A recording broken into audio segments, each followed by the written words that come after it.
আসসালামু আলাইকুম, সবাই কেমন আছেন? আজকের আমি মান কচু দিয়ে আর মুরগির মাংস দিয়ে রান্না করব। দেখতে পাচ্ছেন এখানে আমি মুরগির মাংসগুলো বেশ ছোট ছোট করে কেটে নিয়েছি। এখানে কচুগুলোও কিন্তু আমি 4 কোনা করে কেটে নিয়েছি, আর সঙ্গে আমি কয়েকটা আলুও দিয়েছি। আপনারা চাইলে আলু নাও দিতে পারেন, কিন্তু এই কচু দিয়ে মুরগির মাংসের রেসিপিতে আলু দিলে কিন্তু খেতে খুবই ভালো লাগে। তো দেখতে থাকেন কিভাবে আজকের আমি মুরগির মাংস দিয়ে কচু রান্না করি। প্রথমে আমি মুরগির মাংসটা ভেজে নেব, জন্য লবণ আর হলুদ মাখিয়ে নেব মাংসতে।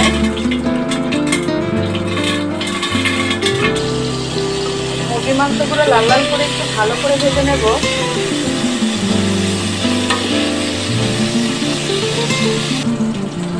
মাংসগুলো খুব সুন্দর করে ভেজে নিয়েছি। এবার আমি সবগুলো মাংস তুলে ফেলবো। এবার আমি প্রথমে জিরে ফোড়ন দেব। এবার বেটে নেওয়া আদা, পেঁয়াজ, রসুন সবগুলোই দিয়ে দিচ্ছি। আদা, পেঁয়াজ, রসুন কিছুক্ষণ আমি খুব ভালো করে ভেজে নিয়েছি।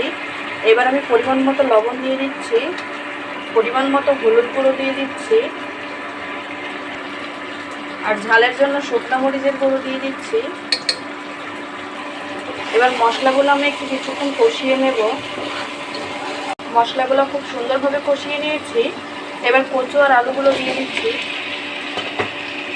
মশলার সঙ্গে কচু আর আলুটা এবার খুব ভালো করে কষাতে হবে। কচু অনেকক্ষণ কষিয়ে নিয়েছি। এবার আমি পরিমাণ মতো পানি দিয়ে দেব।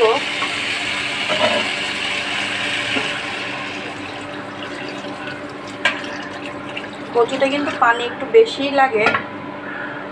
ঝোলে খুব ভালোভাবে জাল উঠে গেছে। ভেজে রাখা মুরগির মাংসগুলো দিয়ে দেব।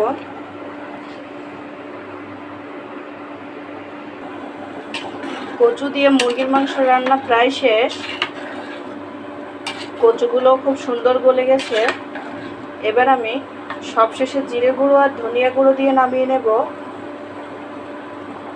কচুর তরকারিতে কিন্তু ঝোল একটু বেশিই রাখতে হয়, তা না হলে পরবর্তীতে দেখা যায় ঝোলটা বেশি শুকিয়ে আসে।